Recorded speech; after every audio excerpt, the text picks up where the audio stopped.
Ora, vocês são o corpo de Cristo, e cada um de vocês, individualmente, é membro desse corpo.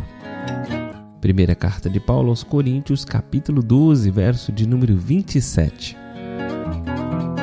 Episódio de hoje: Os 5 Fabulosos. Eu sou Carlão Almeida e esse é o seu podcast No Caminho.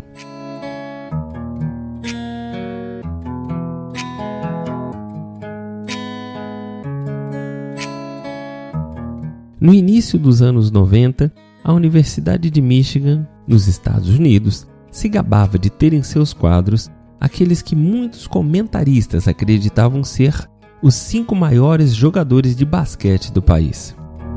Eles foram apelidados de os 5 Fabulosos, e previsões sobre a eventual conquista de 4 campeonatos seguidos da Associação Nacional de Basquete Universitário dominavam a seção de esportes dos jornais.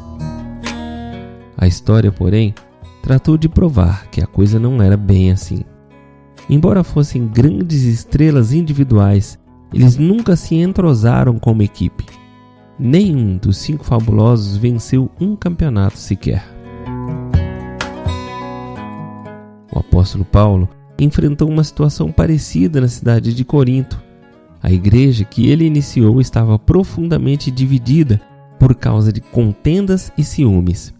Aqueles que possuíam certos dons espirituais se sentiam superiores àqueles cujos dons pareciam de menor importância. Outros agiam em flagrante desconsideração por aqueles que os cercavam, ignorando os efeitos que suas palavras e atitudes provocavam sobre as outras pessoas. Foi por esta razão que Paulo escreveu a sua carta aos Coríntios. Ele os estava convocando para se voltar novamente a Deus de todo o coração, fortalecendo e apoiando o próximo, bem como a si mesmo. O apóstolo abordou a questão e defendeu seu ponto de vista, usando uma analogia para a igreja. Somos o corpo de Cristo. Texto de Stephen B. Borst, Men in the Church. Os homens na igreja.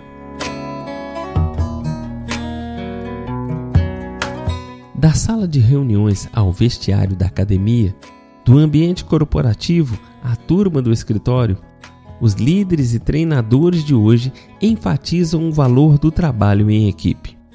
Ouvimos muita gente dizer que quando todas as pessoas se unem em um mesmo esforço, elas produzem mais e geram mais lucros e, assim, alcançam recordes de desempenho. Ao que parece, no tempo de Paulo, muitos dos jovens cristãos da igreja de Corinto trabalhavam uns contra os outros.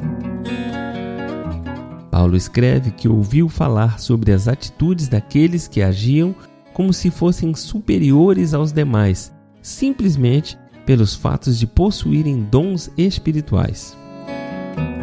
Um punhado de pessoas com status de estrelas e que se isolavam dos outros cristãos que não possuíam dons tão espetaculares. Por isso, Paulo lhes enviou uma carta contendo a lição que tanto precisavam aprender sobre o trabalho em equipe. Ora, vocês são o corpo de Cristo.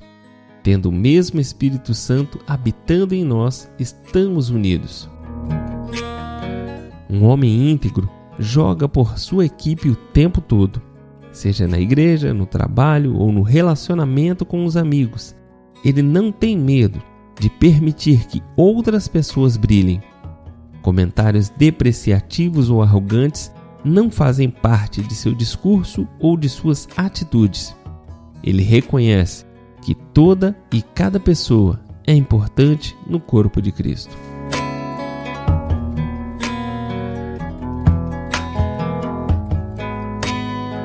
Deixo hoje para reflexão a frase de Vince Lombardi, treinador de futebol americano.